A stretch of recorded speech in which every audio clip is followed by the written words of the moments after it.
Well, hey, Bacon Church community, Merry Christmas to you. And it's great to be with you here this morning, providing intersection for the passages that we've been in this week number 4 of Advent and our Bible study that we've been doing together. And I hope that this has been an enriching time for you to read passages together and then to, at the end of the week, think about what God is trying to say to us through these passages speaking together.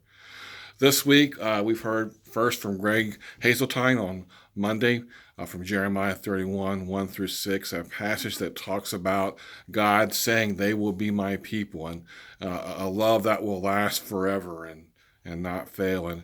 And Gregg talked about being rebuilt in love, this no matter what kind of love, and this promise of salvation, which makes us stronger.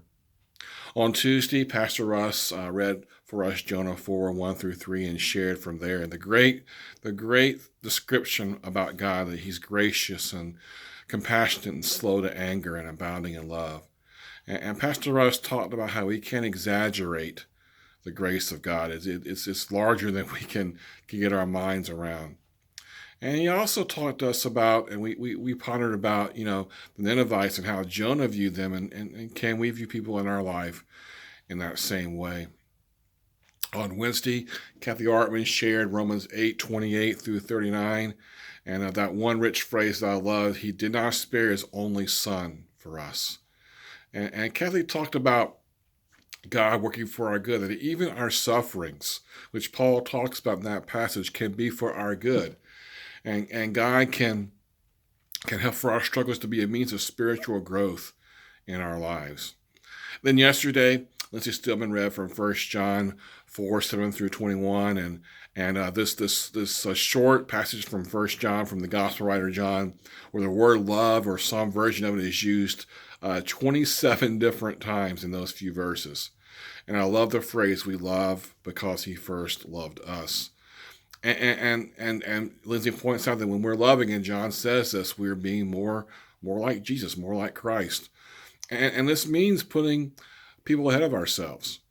That's what love's about. And this sacrificial love that Jesus showed by dying on a cross represents that. And I like what Lindsay talked about, that there's not one way to love, that we all have our different contexts for different people. And that we look to God for what love is, and that might show itself in different ways through our personalities, through who we are. Well, as you look back at those passages, and particularly as we think about it being Christmas morning, what are we thinking about God here this morning?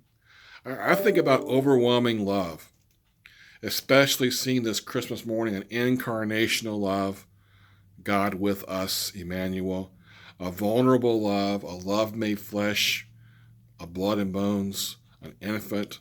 How vulnerable can you get?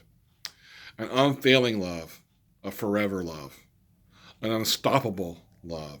It just feels like that we can't have enough descriptions of love to be able to adequately describe how much God loves us. And I do think that causes us maybe to put ourselves into the boat of the Ninevites and feel like that maybe we just don't deserve a love like that from this creator God who's so great and yet loves us so much that he became like us to be with us. And I think there's some today who don't feel like they deserve God's love or God's grace, or that we got to earn it in some way for us to be able to have it. And yet that's just not the gospel. That's not the good news. God loved us, and his grace is given to us because of his love for us.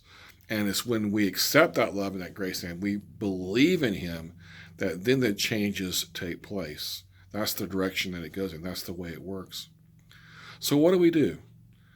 What do we learn from these passages on this Christmas morning?